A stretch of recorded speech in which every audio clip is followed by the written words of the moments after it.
नमस्कार दोस्तों, स्वागत है एक नए वीडियो में। हम लोग रेलवे विज्ञान का वन लाइनर देख रहे हैं आदित्य रंजन सर के बुक से। और आज का चैप्टर है चैप्टर 5, मानव शरीर एवं उसके विभिन्न तंत्र। तो आइए शुरू करते हैं पहले वन लाइनर से। उसमें देखते हैं श्वसन तंत्र के बारे में। फेफड़ों में गैसीय विनिमय का स्थल है। फेफड़ों में गैसीय विनिमय का स्थल है तो वायु कोष्ठिका। क्या है? वायु कोष्ठिका। जब रक्त में ऑक्सीजन की सांद्रता में कमी आती है तो श्वास की गति क्या हो जाती है? बढ़ जाती है। जब रक्त में ऑक्सीजन की सांद्रता में कमी आती है तो श्वास की गति जो है वो बढ़ जाती है। श्वसन में ऊर्जा उत्पादित होती है। श्वसन में ऊर्जा उत्पादित होती है एटीपी के रूप में। एटीपी के रूप में मानव फेफड़ों द्वारा छोड़ी गई वायु में कार्बन डाइऑक्साइड का प्रतिशत कितना होता है? मानव फेफड़ों द्वारा छोड़ी गई वायु में कार्बन डाइऑक्साइड का प्रतिशत कितना होता है? तो 4.4%। क्या होता है? 4.4%। स्तनधारियों में श्वसन होता है तो फुफ्फुस में होता है, यानी फेफड़ा द्वारा होता है। कीड़ों में गैस विनिमय के लिए वायु नलिकाओं का नेटवर्क क्या है? कीड़ों में गैस विनिमय के लिए वायु नलिकाओं का नेटवर्क क्या है? तो वह है ट्रेकिया। क्या है? ट्रेकिया। अब आइए जानते हैं परिसंचरण तंत्र एवं हृदय प्रणाली।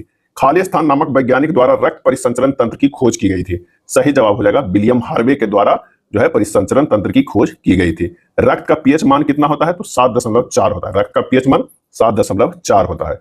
हमारे शरीर में रक्त का दाब होता है तो वो वायुमंडलीय दाब से अधिक होता है। शरीर में जो रक्त का दाब होता है वो वायुमंडलीय दाब से अधिक होता है। प्लीहा को आरबीसी का खाली स्थान भी कहते हैं क्योंकि यह मृत आरबीसी का निपटान करती है।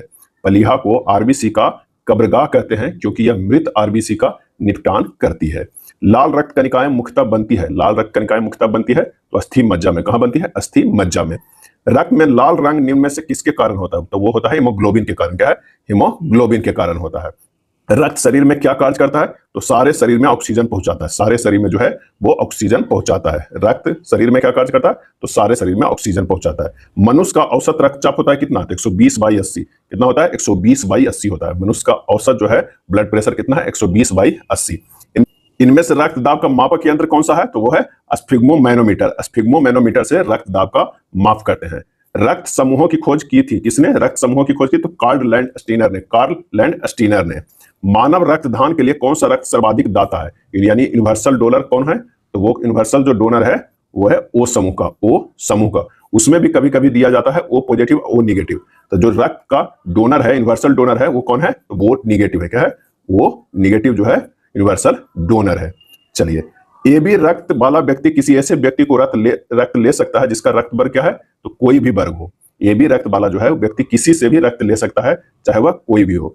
क्यों? क्योंकि जो है ए बी पॉजिटिव वाले जो लोग हैं, ए बी पॉजिटिव वाले, वो किसी से भी ले सकते हैं रक्त। ये यूनिवर्सल जो है एक्सेप्टर है। क्या है? यूनिवर्सल एक्सेप्टर है। लेकिन ए बी पॉजिटिव वाले, ना कि ए बी निगेटिव वाले। चलिए अगला देखते हैं। यदि एक पिता का रक्त वर्ग ए है और माता का ओ, तो बताइए कि उनके पुत्र का निम्नलिखित में से कौन सा रक्त वर्ग हो सकता है? ओ हो सकता है अथवा ए हो सकता है। अब रक्त समूहों को निकालने का एक ये सरल तरीका दिया हुआ है कि अगर पिता का रक्त ए है, माता का रक्त ओ है, तो इस तरह के जो है एक सीरीज बनता है कि आपका ये हो सकता है। अगर आई ए और आई ओ है तो बन जाएगा क्या? आई ए आई आ आई ओ बन सकता है। या फिर हमें आई ए और आई ओ है तो ये बन सकता है आई ए या आई ओ बन सकता है। इस तरह के एक सीरीज बना हुआ। आप इसमें समझ सकते हैं कि रुधिर आदान यानी ब्लड ट्रांसफ्यूजन के लिए रुधिर वर्ग क्या है। अगर एक तरफ रुधिर वर्ग है, किस वर्ग को रुधिर दिया जा सकता है और किस वर्ग के रुधिर ग्रहण किया जा सकता है। अगर वो ए वर्ग का है तो वो दिया जा सकता है ए को और ए बी को दे सकता है, क्योंकि ए बी तो सबसे ले लेगा और ए को ही दे सकता है। और किस वर्ग से वो ले सकता है ए वाले? तो ओ और ए को। क्या है? ओ तथा ए से ही ले सकता है। अगर बी ब्लड ग्रुप है तो बी और ए बी को दे सकता है, ओ और बी से ले सकता है। अगर ए बी ब्लड ग्रुप है तो सिर्फ ए बी को दे सकता है, लेकिन वो ले सकता है ओ से, ए से भी, बी से भी तथा ए बी से, ये चारों से ले सकता है। अगर ब्लड ग्रुप ओ है तो ए बी ओ सबको दे सकता है, लेकिन लेगा सिर्फ केवल ओ से ही। क्या है? ओ से ही। आरएच कारक का नाम संबंधित है एक प्रकार के किससे है? तो बंदर से। क्या है? बंदर से। रक्तदाब का नियंत्रण कौन सी ग्रंथि करती है? रक्तदाब का नियंत्रण कौन सी ग्रंथि करती है? तो अधिवृक्क ग्रंथि। अधिवृक्क ग्रंथि। एक स्वस्थ मनुष्य में रक्त की कुल मात्रा खाली स्थान लीटर होती है। रक्त की कुल मात्रा एक स्वस्थ मनुष्य में कितनी होती है? तो 5 से 6 लीटर होती है। रक्त का थक्का बनने में फाइब्रिनोजिन को फाइब्रिन के परिवर्तन में भाग लेने वाला एंजाइम कौन है? तो वह है थ्रोम्बिन। रक्त का थक्का बनने में फाइब्रिनोजिन को फाइब्रिन के परिवर्तन में भाग लेने वाला एंजाइम है, वह है थ्रोम्बिन है। रक्त पटिकाणु यानी प्लेटलेट्स को खाली स्थान के नाम से भी जाना जाता है, तो जाना जाता है थ्रोम्बोसाइट के। क्या है? थ्रोम्बोसाइट के नाम से जाना जाता है। खाली स्थान एक प्रकार का चिकित्सीय परीक्षण है जो हृदय स्पंदन को मापता है। ईसीजी इलेक्ट्रोकार्डियोग्राम जो है एक प्रकार का चिकित्सीय परीक्षण है यानी टेस्ट है जो हृदय को स्पंदन को मापता है। एक स्वस्थ व्यक्ति का हृदय 1 मिनट में औसतन कितने बार धड़कता है? एक स्वस्थ व्यक्ति का हृदय 1 मिनट में औसतन कितने बार धड़कता है? तो 72 बार। कितने बार? 72 बार। हृदय में कितने कक्ष होते हैं? तो 4 कक्ष। क्या है? 4 होते हैं। हृदय के दाहिने कक्ष में अवस्थित सिनोएट्रियल नोड यानी एसए नोड्स हृदय गति को नियंत्रित करता है। हृदय के दाहिने कक्ष में अवस्थित सिनोएट्रियल नोड एसए नोड हृदय गति को नियंत्रित करता है। इसे प्राकृतिक पेसमेकर भी कहा जाता है। क्या कहा जाता है? प्राकृतिक पेसमेकर भी कहा जाता है। जब एक व्यक्ति वृद्ध होते जाता है तो समानता उसका रक्तदाब क्या होता है? बढ़ जाता है। क्या है? बढ़ जाता है। वृद्ध होते जाएगा तो उसका रक्तदाब जो है वो बढ़ जाता है। वाल्वों के ठीक से बंद न होने के कारण सूजी हुई नीली नसों को खाली स्थान कहा जाता है। तो बेरिकाज सिरा।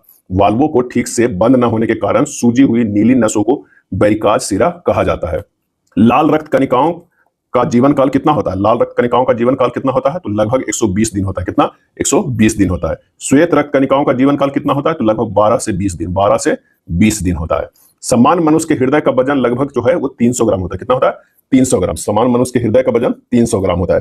हृदय खाली स्थान आराम करता है। दो धड़कनों के बीच जो है हृदय आराम करता है। रक्त में हीमोग्लोबिन बनाने के लिए वसा, कैल्शियम तथा आयरन में से क्या आवश्यक है? रक्त में हीमोग्लोबिन बनाने के लिए वसा, कैल्शियम तथा आयरन में से क्या आवश्यक है? तो वो है आयरन। एक स्वस्थ मनुष्य में प्रति 100 मिलीलीटर रक्त में लगभग खाली स्थान ग्राम हीमोग्लोबिन पाया जाता है। तो 12 से 16 ग्राम जो है हीमोग्लोबिन पाया जाता है। धमनियां वो वाहिकाएं हैं जो रक्त को हृदय से दूर शरीर के विभिन्न भागों तक ले जाते हैं। धमनियां जो है वो रक्त को हृदय से दूर शरीर के विभिन्न भागों तक ले जाते हैं, इसलिए धमनियों में जो है वो शुद्ध रक्त बहता है। और सिराएं वे रक्त वाहिनियां हैं जो कार्बन डाइऑक्साइड युक्त रक्त को वापस हृदय में ले जाती है। यानी सिराएं जो है वो कार्बन डाइऑक्साइड युक्त रक्त को वापस हृदय ले जाती है, यानी अशुद्ध रक्त जो है वो सिराएं में बहती है। नेक्स्ट है खुला परिसंचरण तंत्र खाली स्थान तथा खाली स्थान में पाया जाता है। तो खुला परिसंचरण तंत्र ऑर्थोपोडा तथा मोलस्का में पाया जाता है। खुला परिसंचरण तंत्र फाइब्रिनोजेन, ग्लोबुलिन तथा एल्बुमिन प्लाज्मा में पाए जाने वाले प्रमुख प्रोटीन है। प्लाज्मा में ये 3 तरह के प्रोटीन पाए जाते हैं, फाइब्रिनोजेन, ग्लोबुलिन तथा एल्बुमिन। रुधिर में संगठित पदार्थ के रूप में लाल रुधिर कण का आरबीसी, श्वेत रुधिर कण का डब्ल्यूबीसी तथा पटिकाणु यानी प्लेटलेट्स होते हैं। ये रक्त का लगभग खाली स्थान भाग बनाता है, तो 45% भाग। प्लाज्मा रक्त के आयतन का लगभग 55% होता है। इसका सबसे बड़ा घटक जल 90 से 92% तथा प्रोटीन की मात्रा 6 से 8% पाई जाती है। कितना? 55%। रक्त के आयतन का लगभग 55% होता है। रक्त का थक्का बन जाना उसमें एक अन्य प्रकार की कोशिकाओं की उपस्थिति के कारण होता है, जिन्हें खाली स्थान कहते हैं, तो पटिकाणु यानी प्लेटलेट्स कहते हैं। अब आइए जानते हैं तंत्रिका तंत्र के बारे में। कशेरुकी रज्जु में से कितनी जोड़ियां तंत्रिका निकलती है? कशेरुकी रज्जु में कितनी जोड़ियां तंत्रिका निकलती है? तो वो है 31। क्या है? 31। कशेरुकी रज्जु में 31 जोड़ियां तंत्रिका निकलती है। मनुष्य में कितने जोड़ी कपाल तंत्रिका पाई जाती है? मनुष्य में कितने जोड़ी कपाल तंत्रिका पाई जाती है? तो वो है 12 जोड़ी। प्रतिवर्ती क्रियाओं रिफ्लेक्स एक्शन का नियंत्रण केंद्र कहां पर है? रिफ्लेक्स एक्शन का नियंत्रण केंद्र कहां पर है? तो यह है मेरु रज्जु में। क्या है? मेरु रज्जु में। मानव मस्तिष्क के निम्नलिखित भागों में से कौन सा एक निगरण और उल्टी का नियमन केंद्र है? तो वो है मेडुला ऑब्लांगेटा। Medulla oblongata. हमारा मस्तिष्क मुख्य रूप से किस भोजन पर निर्भर करता है? तो वो है ग्लूकोज पे। क्या है? ग्लूकोज पे। अंतःस्रावित तंत्र देख लेते हैं। खाली स्थान निद्रा और जागने की क्रिया को नियंत्रित करने वाला हार्मोन है। तो मेलाटोनिन, मेलाटोनिन जो है वो निद्रा और जागने की क्रिया को नियंत्रित करने वाला जो है वो क्या है? हार्मोन है। बच्चों में वृद्धि हार्मोन सोमेटोट्रोपिक हार्मोन की कमी से बौनापन हो जाता है। बच्चों में वृद्धि हार्मोन यानी सोमेटोट्रोपिक हार्मोन की कमी से बौनापन हो जाता है। किस हार्मोन को आलिंगन या प्रेमी हार्मोन भी कहते हैं? तो वह है ऑक्सीटोसिन। क्या है? ऑक्सीटोसिन। मनुष्य के शरीर में कौन सी ग्रंथि वाहिनी विहीन है? वाहिनीहीन है। मनुष्य के शरीर में कौन सी ग्रंथि वाहिनीहीन है? तो अंतःस्रावी ग्रंथि। थायरॉक्सिन हार्मोन की कमी से बच्चों में क्रिटिनिज्म तथा वयस्कों में मिक्सोडीमा नामक रोग हो जाता है। थायरॉक्सिन हार्मोन की कमी से बच्चों में क्रिटिनिज्म और वयस्कों में मिक्सोडीमा नामक रोग हो जाता है। मानव शरीर में कौन सी ग्रंथि अंतःस्रावी एवं बहिःस्रावी दोनों ही प्रकार की ग्रंथि है? तो वो है अग्न्याशय। क्या है? अग्न्याशय। मानव शरीर में किस हार्मोन को आपातकालीन हार्मोन कहा जाता है? आपातकालीन हार्मोन कहा जाता है तो वह है एड्रिनलिन। क्या है? एड्रिनलिन। मानव शरीर में कौन सी कोशिकाएं एंड्रोजन हार्मोन स्रावित करती है? मानव शरीर में कौन सी कोशिकाएं एंड्रोजन हार्मोन स्रावित करती है? और ये हो जाएगा लेडिग कोशिकाएं। वृक्क के मूत्र की मात्रा का निस्तारण नियंत्रित होता है कौन से हार्मोन से? तो एडीएच द्वारा। क्या है? वृक्क की मूत्र की मात्रा का निस्तारण नियंत्रित होता है वो है एडीएच हार्मोन द्वारा। अगर मनुष्य में अगर अग्न्याशय में खराबी हो तो क्या होगा? अगर मनुष्य के अग्न्याशय में खराबी हो तो क्या होगा? इंसुलिन और ग्लूकेगॉन नहीं बनेंगे, इंसुलिन और ग्लूकेगॉन नहीं बनेंगे। इंसुलिन ना बनने से मधुमेह रोग हो जाता है, यानी शुगर बढ़ जाता है। इंसुलिन ना बनने से मधुमेह रोग हो सकता है। क्या है? हो सकता है। इंसुलिन ना बनने से जो है मधुमेह या शुगर रोग हो सकता है। किस ग्रंथि को जैविक घड़ी कहते हैं? किस ग्रंथि को जैविक घड़ी कहते हैं? तो पिनियल ग्रंथि को, पिनियल ग्रंथि को। मानव शरीर की दूसरी सबसे बड़ी ग्रंथि कौन सी है? मानव शरीर की दूसरी सबसे बड़ी ग्रंथि कौन सी है? तो वो है अग्न्याशय। क्या है? अग्न्याशय। अगला है मानव हार्मोन इंसुलिन उत्पन्न होता है कहां से? तो अग्न्याशय में। क्या है? अग्न्याशय में। पौरुष विकास हार्मोन किसे कहते हैं? तो टेस्टोस्टेरोन को। पौरुष विकास हार्मोन किसे कहते हैं? टेस्टोस्टेरोन को कहते हैं। इंसुलिन में कौन सी धातु मौजूद है? तो वो है जस्ता। क्या है? जस्ता। इंसुलिन प्राप्त होता है डहेलिया की जड़ों से, डहेलिया की जड़ों से। मां और शिशु के बीच गले लगना या चुमना किस हार्मोन के कारण होता है? मां और शिशु के बीच गले लगना या चुमना किस हार्मोन के कारण होता है? तो ऑक्सीटोसिन का। थायरॉक्सिन क्या है? थायरॉक्सिन क्या है? तो हार्मोन है, हार्मोन। आयोडीन युक्त हार्मोन थायरॉक्सिन है, एक अमीनो अम्ल। आयोडीन युक्त हार्मोन थायरॉक्सिन है, एक अमीनो अम्ल है। थायराइड ग्रंथि से थायरॉक्सिन स्रावित करने के लिए उत्तेजित करने वाली अंतःस्रावी हार्मोन कौन सा है? थायराइड ग्रंथि से थायरॉक्सिन स्रावित करने के लिए उत्तेजित करने वाली अंतःस्रावी हार्मोन कौन सा है? तो वो है टीएसएच। क्या है? टीएसएच। कौन सा हार्मोन लड़ो और उड़ो हार्मोन कहलाता है? लड़ो और उड़ो हार्मोन कहलाता है, तो वो है एड्रीनलिन। क्या है? एड्रीनलिन। किस हार्मोन के स्रावित होने से हृदय गति बढ़ जाती है तथा उत्तेजना का अनुभव होता है? उत्तेजना का अनुभव होता है, तो वह है एड्रेनालिन। क्या है? एड्रेनालिन। गाय और भैंस के थनों में दूध उतारने के लिए किस हार्मोन की सुई लगाई जाती है? गाय और भैंस के थनों में दूध उतारने के लिए किस हार्मोन की सुई लगाई जाती है? तो ऑक्सीटोसिन का। क्या है? ऑक्सीटोसिन को। घेघा रोग में किस ग्रंथि के आकार में वृद्धि हो जाने के कारण गले के अगले भाग में सूजन आ जाती है? तो वो है थायराइड ग्रंथि। क्या है? थायराइड ग्रंथि। खाली स्थान ग्रंथियां हमारी आंखों में आंसू अवमुक्त करती है, तो वह है लैक्रिमल। क्या है? लैक्रिमल ग्रंथियां जो है हमारी आंखों से आंसू अवमुक्त करती है। लड़कों में बढ़ता हुआ स्वर यंत्र गले के सामने की ओर सुस्पष्ट उभरे भाग के रूप में दिखाई देता है, जिसे खाली स्थान कहते हैं, तो कंठमणि कहते हैं। क्या कहते हैं? एडम्स एप्पल कहते हैं। क्या कहते हैं? एडम्स एप्पल कहते हैं। आयोडीन युक्त नमक उपयोगी होता है क्योंकि यह थायराइड ग्रंथि को नियंत्रित करता है, थायराइड ग्रंथि का नियंत्रण करता है। थाइमस ग्रंथि थाइमोसिन नामक हार्मोन का स्रावन करती है, जो शरीर में टी लिम्फोसाइड या टी सेल निर्माण को बढ़ाकर शरीर के प्रतिरक्षा तंत्र में सहायक होती है। क्या है? टी सेल निर्माण को बढ़ाकर शरीर के प्रतिरक्षा तंत्र में सहायक होती है। पिनियल ग्रंथि खाली स्थान हार्मोन का स्राव करती है, पिनियल ग्रंथि। तो मेलाटोनिन हार्मोन का स्राव करती है पिनियल ग्रंथि। अब आइए देखते हैं प्रतिरक्षा तंत्र के। प्रतिजन यानी एंटीजन वह पदार्थ है जो प्रतिपिंड एंटीबॉडी के निर्माण को उद्दीप्त करता है तथा प्रतिरक्षा तंत्र को प्रवर्तित करता है। शरीर में संक्रमण से हमारी रक्षा करता है, कौन करता है? तो वो है डब्ल्यूबीसी। क्या है? डब्ल्यूबीसी। सफेद रक्त कण का मुख्य कार्य क्या है? रोग प्रतिरोधक क्षमता धारण करना, रोग प्रतिरोधक क्षमता धारण करना। लसिका श्वेत रक्त कोशिकाओं से बना एक हल्का तरल पदार्थ है जो रक्त में हानिकारक जीवाणु पर हमला करता है। लसिका श्वेत रक्त कोशिकाओं से बना एक हल्का तरल पदार्थ है जो रक्त में हानिकारक जीवाणु पर हमला करता है।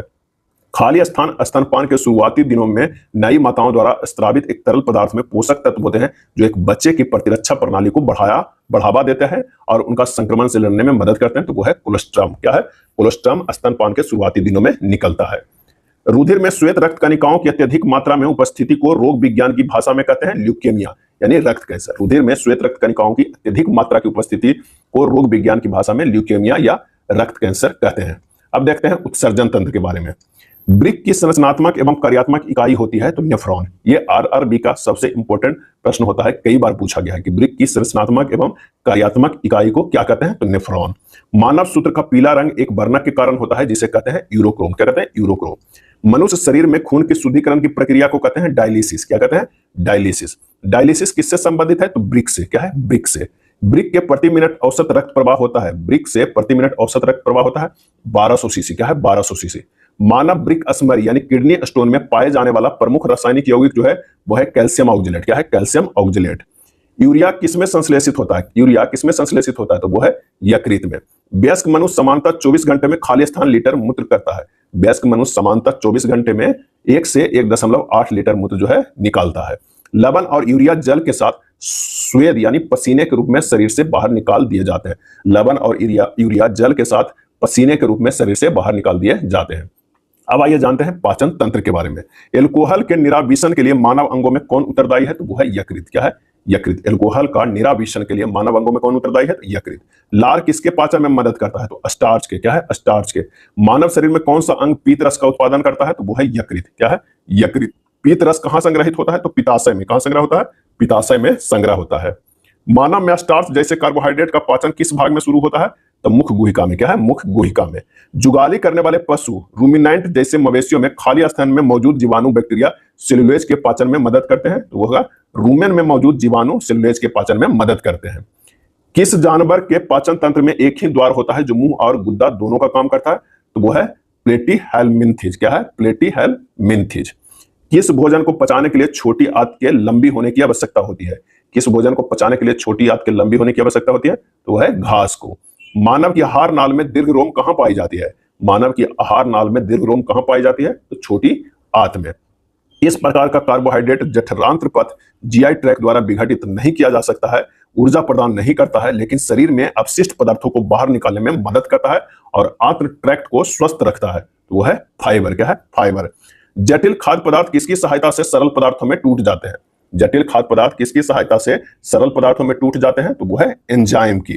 कौन सा अंग हाइड्रोक्लोरिक अम्ल का स्त्राव करता है जो हमारे शरीर को रोगजनक बैक्टीरिया को मारने में मदद करता है? तो वो है अमाशय। क्या है? अमाशय। कौन सा अंग हाइड्रोक्लोरिक अम्ल का स्त्राव करता है जो हमारे शरीर को रोगजनक बैक्टीरिया को मारने में मदद करता है? अमीनो अम्ल, अमीनो एसिड की आवश्यकता किसके संश्लेषण के लिए होती है? तो वह प्रोटीन के संश्लेषण के लिए होती है।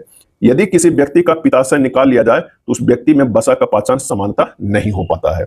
लार में खाली स्थान नामक एंजाइम उपस्थित होता है जो भोजन के स्टार्च को डाइसैकेराइड माल्टोस में तोड़ता है। तो लार में जो है वो टाइलिन एंजाइम उपस्थित होता है जो भोजन के स्टार्च को डाइसैकेराइड माल्टोस में तोड़ देता है। मानव के पाचन तंत्र में पाचन की प्रक्रिया कहां से प्रारंभ होता है? तो मुख गुहिका से होता है। अब आइए देखते हैं पेशीय एवं कंकाल तंत्र।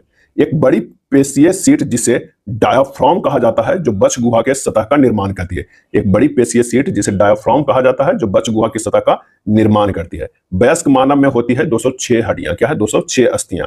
एक नवजात शिशु में अस्थियों की संख्या कितनी होती है? तो लगभग 300 होती है। और मानव शरीर के सबसे छोटी हड्डी, मानव शरीर की सबसे छोटी हड्डी जो है वो स्टेपिज की हड्डी होती है जिसे कान की हड्डी है। कान में जो हड्डी पाया जाता है उसमें एक स्टेपिज हड्डी भी पाया जाता है जो मानव शरीर की सबसे छोटी हड्डी होती है। हमारे शरीर के लघुत्तम हड्डी पाई जाती है वो है कान में ही। क्या है? कान में। कौन सा लवण मानव हड्डियों में सर्वाधिक मात्रा में पाया जाता है? कौन सा लवण मानव हड्डियों में सर्वाधिक मात्रा में पाया जाता है? तो वह है कैल्शियम फॉस्फेट। मनुष्य के शरीर में पसलियों के कितने जोड़े होते हैं? तो पसलियों के जो है वो 12 जोड़े होते हैं। नाखून काटते समय दर्द नहीं होता है क्योंकि नाखून मृत कोशिकाओं के द्रव द्वारा बने रहते हैं जिनमें रक्त संचरण नहीं होता है। बाल हेयर जिस प्रोटीन का बना होता है उसे कहते हैं केरोटीन कहते हैं। क्या कहते हैं? केरोटीन। मनुष्य के जीवन काल में कितने दांत 2 बार विकसित होते हैं? मनुष्य के जीवन काल में कितने दांत 2 बार विकसित होते हैं? तो 20 दांत ऐसे हैं जो 2 बार उगते हैं। मानव शरीर में सबसे मजबूत मांसपेशियां कहां होती है? तो जबड़े में। क्या है? जबड़े में। मानव शरीर का सबसे कठोरतम भाग क्या होता है? तो दांतों का इनेमल। दांतों का जो इनेमल यानी परत जो होता है वो सबसे कठोरतम भाग होता है। दांतों का इनेमल बना होता है कैल्शियम फॉस्फेट से। क्या है? कैल्शियम फॉस्फेट से। मानव शरीर के किस भाग में मैसेटर पेशी स्थित होता है? मैसेटर पेशी तो वह है जबड़ा में। मानव कंधे का जोड़ बाल और सॉकेट जोड़ का एक उदाहरण है। बाल और सॉकेट जोड़ का उदाहरण है मानव कंधे का जोड़। मनुष्य के हाथ में कितनी हड्डियां होती हैं? तो 27 हड्डियां होती हैं मनुष्य के हाथ में। ऑस्टियोमाइलाइटिस अस्थियों में होने वाले दर्द युक्त जीवाणु संक्रमण होता है जो खाली स्थान नामक जीवाणु द्वारा होता है। तो वो है स्टेफिलोकोकस। क्या है? स्टेफिलोकोकस। जीभ के पीछे स्वर यंत्र या वॉइस बॉक्स के शीर्ष पर स्थित उपास्थि के पत्ती के आकार के प्रालंब को क्या कहते हैं? तो एपिग्लोटिक्स कहते हैं। क्या है? एपिग्लोटिक्स। जीभ के पीछे स्वर यंत्र या वॉइस बॉक्स के शीर्ष पर स्थित उपास्थि के पत्ती के आकार के प्रालंब को क्या कहते हैं? एपिग्लोटिस कहते हैं। अब आइए जनन तंत्र के बारे में जानते हैं। निषेचन की क्रिया कहां पर होती है? तो अंडवाहिनी में यानी फिलोपियन ट्यूब में होती है। फिलोपियन ट्यूब में। स्ट्रोली कोशिकाएं किस अंग में पाई जाती है? सर्टोली कोशिकाएं किस अंग में पाई जाती है? तो वृषण में सर्टोली कोशिकाएं पाई जाती है। महिला सेक्स हार्मोन कौन है? तो वो है एस्ट्रोजन। क्या है? एस्ट्रोजन। प्रोजेस्टेरॉन का स्त्रावन कार्पस लुटियस में होता है तथा यह हार्मोन गर्भधारण के लिए आवश्यक लक्षणों के विकास को प्रेरित करता है। प्रोजेस्टेरॉन का स्रावन कार्पस लुटियम में होता है तथा यह हार्मोन गर्भधारण के लिए आवश्यक लक्षणों के विकास को प्रेरित करता है। खाली स्थान यानी एंड्रोजन हार्मोन नर के सहायक जनन अंगों जैसा कि एपिडिडाइमस, शुक्रवाहिका, सेमिनल वेसिकल, प्रोस्टेट ग्रंथि, यूरिथ्रा आदि के परिवर्धन, परिपक्वन और क्रियाओं का नियमन करते हैं। कौन? Androgen hormone. एंड्रोजन नर के सहायक जनन अंगों को क्या करता है? परिवर्धन, परिपक्वन और क्रियाओं को नियमन करता है। अब आइए देखते हैं इससे जुड़े कुछ प्रमुख एमसीक्यू। क्या है? प्रमुख एमसीक्यू। निम्नलिखित में कौन सा अंग मनुष्य के उत्सर्जन तंत्र का अंश नहीं है, उत्सर्जन तंत्र का अंश नहीं है। यहाँ पर मूत्रमार्ग भी है, मूत्रवाहिनी भी है और गुर्दे भी है। आंसर हो जाएगा सी, गर्भाशय जो है वो नहीं है। मानव मस्तिष्क का कौन सा हिस्सा बुद्धि और स्मृति का केंद्र है? बुद्धि और स्मृति का केंद्र है और इसका सही आंसर हो जाएगा डी, सेरिब्रम। क्या है? सेरिब्रम। मानव मस्तिष्क का कौन सा भाग भूख, प्यास तथा निद्रा का केंद्र है? भूख, प्यास तथा निद्रा का केंद्र है। सही जवाब हो जाएगा हाइपोथैलेमस। क्या है? हाइपोथैलेमस। मनुष्य में ताप नियमन को खाली स्थान द्वारा नियंत्रित किया जाता है। मनुष्य में ताप नियमन को खाली स्थान द्वारा नियंत्रित किया जाता है और इसका सही आंसर हो जाएगा बी, हाइपोथैलेमस। क्या है? हाइपोथैलेमस। श्वसन का नियंत्रण मस्तिष्क के किस भाग से किया जाता है? श्वसन का नियंत्रण मस्तिष्क के किस भाग से किया जाता है? और इसका सही जवाब हो जाएगा option C, medulla oblongata. Medulla oblongata. हृदय की धड़कन की गति निम्नलिखित में किससे बढ़ती है? हृदय की धड़कन की गति निम्नलिखित में से किससे बढ़ती है? और इसका सही जवाब हो जाएगा अनुकंपी तंत्रिका। क्या है? अनुकंपी तंत्रिका। कौन सी रक्त वाहिकाएं साफ रक्त फेफड़ों से हृदय में ले जाती है? साफ रक्त फेफड़ों से हृदय में ले जाती है और इसका सही जवाब हो जाएगा वो है डी, फुफ्फुस शिरा। क्या है? फुफ्फुस शिरा। फुफ्फुस शिरा में भी शुद्ध रक्त बनता है। क्या है? शुद्ध रक्त। अब फुफ्फुस धमनी में जो है वो अशुद्ध रक्त, क्या है? अशुद्ध रक्त के प्रवाहित होता है, जबकि धमनियों में शुद्ध रक्त बहता है और शिराओं में अशुद्ध रक्त बहता है। लेकिन इसका एक अपवाद है, फुफ्फुस शिरा में शुद्ध रक्त और फुफ्फुस धमनी में अशुद्ध रक्त। चलिए अगला प्रश्न पे चलते हैं। मनुष्य के शरीर में पैरों की हड्डियां हैं और इसका आंसर हो जाएगा फिबुला और टिबिया। फिबुला तथा टिबिया। मानव शरीर में सबसे बड़ी अंतरस्त्रावी ग्रंथि निम्न में से कौन सा है? सबसे बड़ी अंतरस्त्रावी ग्रंथि निम्न में से कौन सा है? आंसर हो जाएगा थायराइड। क्या है? थायराइड। मानव शरीर में सबसे छोटी अंतरस्त्रावी ग्रंथि निम्न में से कौन है? इसका सही जवाब हो जाएगा सी, पीयूष ग्रंथि। क्या है? पीयूष ग्रंथि। निम्नलिखित में कौन मास्टर ग्रंथि कहलाती है? मास्टर ग्रंथि कहलाती है तो वो कहलाती है पीयूष ग्रंथि। क्या है? पीयूष ग्रंथि। वृद्धिकर हार्मोन बनाया जाता है। वृद्धिकर हार्मोन बनाया जाता है तो ये बनाया जाता है पीयूष ग्रंथि द्वारा। पीयूष ग्रंथि द्वारा। मनुष्य के शरीर की वह ग्रंथि जो एंजाइम और हार्मोन्स दोनों स्रावित करती है। मनुष्य के शरीर की वह ग्रंथि जो एंजाइम और हार्मोन दोनों स्रावित करती है तो इसका सही जवाब हो जाएगा वो है अग्न्याशय। क्या है? अग्न्याशय। कौन सा हार्मोन रक्त में शर्करा की मात्रा नियंत्रित करता है? और इसका आंसर हो जाएगा डी, इंसुलिन। क्या है? इंसुलिन। मानव शरीर में सबसे बड़ी ग्रंथि कौन सी है? और इसका सही जवाब हो जाएगा ऑप्शन ए, यकृत जो है सबसे बड़ी ग्रंथि है। थाइमस ग्रंथि जिस हार्मोन को पैदा करती है उसे क्या कहते हैं? और उसे कहते हैं थाइमोसिन। क्या है? थाइमोसिन। सूची 1 और सूची 2 को मिलान करना है। विटामिन है और हीनता रोग है। तो ये देखते हैं जनन ग्रंथि जो है वो क्या हो जाएगा? प्रोजेस्टेरॉन। पीयूष ग्रंथि की अगर बात करते हैं तो वृद्धि हार्मोन। अग्न्याशय की बात करते हैं तो इंसुलिन। अधिवृक्क जो है वो कार्टिसोल है। अगर इसकी कमी हो जाए इस विटामिन की तो हमारा ये सब रोग हो जाएगा। तो आंसर जो हमारा हो जाएगा 17 के वो सी हो जाएगा, 2, 3, 1, 4। चलिए एक तरफ हार्मोन है, एक तरफ स्रावित ग्रंथियां हैं। तो आइए देखते हैं 18 का कौन हो जाएगा। तो अगर प्रोजेस्टेरॉन जो है वो क्या है? वो है गर्भाशय। क्या है? गर्भाशय। टेस्टोस्टेरोन जो है वो क्या है? वृषण यानी पुरुष से स्रावित होता है। थायरॉक्सिन की बात करते हैं तो वो है थायराइड। इंसुलिन जो है वो अग्न्याशय से। आंसर जो हो जाएगा 18 के ए हो जाएगा। चलिए निम्नलिखित में कौन सा युग्म सही सुमेलित नहीं है? सही जो है सुमेलित नहीं है। तो इंसुलिन जो है वो रक्त शर्करा को नियंत्रण करता है, सही है। मेलाटोनिन निद्रा को नियंत्रण करता है, ये सही है। ऑक्सीटोसिन जो है स्तन ग्रंथि से दूध का निस्सरण कराता है, ये भी सही है। गैस्ट्रिन जो है रक्तचाप का नियमन करता है, ये गलत है। वसा का पाचन करने वाला एंजाइम लाइपेज निम्नलिखित में से किसके द्वारा स्रावित होता है? वसा का पाचन करने वाला एंजाइम लाइपेज निम्नलिखित में किसके द्वारा स्रावित होता है? और इसका सही आंसर हो जाएगा बी, अग्न्याशय से। क्या है? अग्न्याशय से। यह था बायोलॉजी के 5वें नंबर चैप्टर का वन लाइनर। अगर वीडियो अच्छा लगा तो लाइक एंड शेयर कर दीजिएगा।